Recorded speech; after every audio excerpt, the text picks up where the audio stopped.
My name is Nikki Alvarez, and for the longest time, I believed love could fix anything. I was 26, naive, and madly in love with a man named Ethan Cole, charming, successful, and with a smile that could melt away my worries. He said I made him feel alive, and I believed every word. I built my world around him, canceled job offers, moved cities, and gave up friendships that didn't fit into our new life.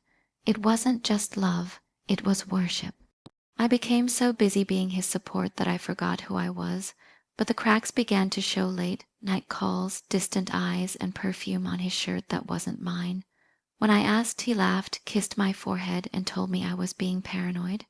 The night I found the truth, it felt like my chest had caved in. A message popped up on his phone while he was in the shower. It said, I remember standing there, frozen, my whole body trembling. He came out of the bathroom humming, carefree, and saw the phone in my hand. His smile vanished, replaced by something cold, something I'd never seen before. He didn't apologize. He didn't even look guilty. He just said, "You were never enough, Nikki. She understands me better." That night, something inside me died, but something else was born. A quiet, dangerous calm. I packed my things and left. No tears, no screaming, just silence. But silence doesn't mean weakness. It means the storm is gathering. When I left Ethan's apartment that night, I didn't look back, not even once. I drove aimlessly for hours, until the sunrise hit the edge of my windshield. That light felt cruel, almost mocking. The world was waking up, while I was falling apart. For weeks, I barely ate. I slept on my sister's couch, staring at the ceiling, replaying his words over and over, "You were never enough." But one morning, something shifted. It wasn't anger. It was clarity. He had broken me, yes, but he had also freed me. I opened my laptop, updated my resume, and started applying for jobs, the ones I had turned down for him. Within 2 months, I got hired by a marketing firm in downtown Seattle. The job was demanding, but it became my escape, my therapy. Every project, every late night at the office, was another brick in the wall I was rebuilding around my heart. Still, Ethan and Sophie's betrayal haunted me. They posted pictures together, vacations, parties, smiles that looked rehearsed. Each photo stabbed me, but I refused to show it. I didn't block them. I watched silently, waiting. 6 months later, fate or karma came knocking. Ethan's company needed a new marketing partner for their rebranding campaign. And guess who the project was assigned to? Me. When my boss handed me the file, I almost laughed. The name Ethan Cole Enterprises stared back at me like a ghost from the past.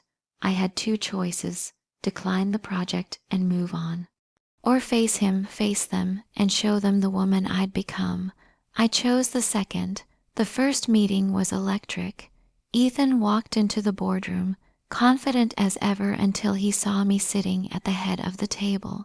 For a moment he froze, then that familiar smirk crept back. "Nikki," he said softly, "didn't expect to see you here."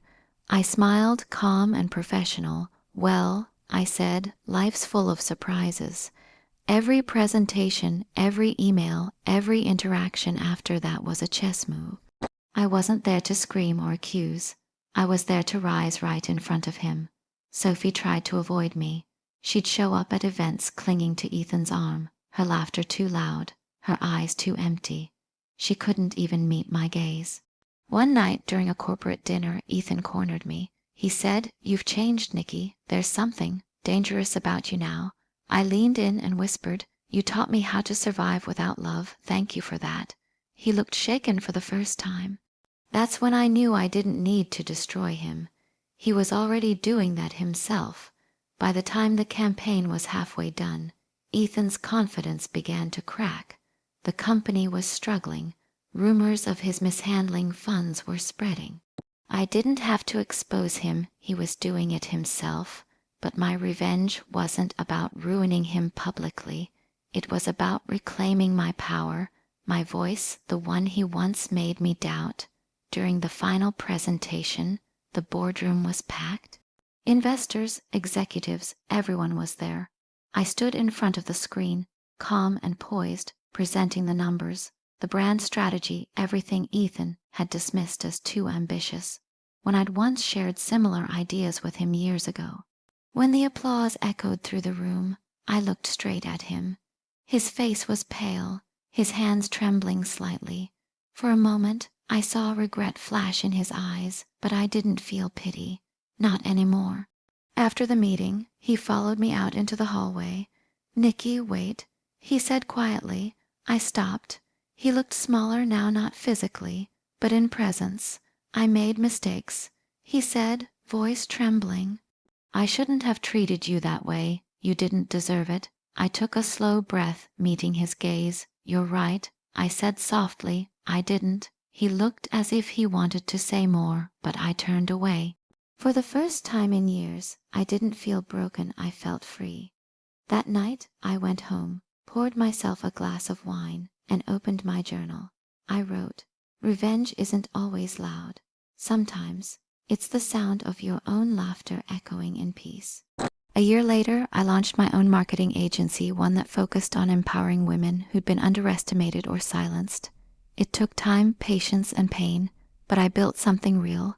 Clients loved our work, and slowly our name began to rise. One afternoon, I received an email. It was from Sophie. She wrote, "I'm sorry, Nikki. Ethan left me. You were right, he never really changes." I stared at the screen for a long moment. Then I simply typed back, "I hope you heal. I already have." And that was it. No anger, no gloating, just peace. People think revenge is about destruction, but for me, it was about resurrection. He tried to silence me, but I built a life that speaks louder than any apology. Now, when I walk past my office window and see my name, Nikki Alvarez & Co., shining on the glass, I smile, because this isn't just success. This is my last laugh.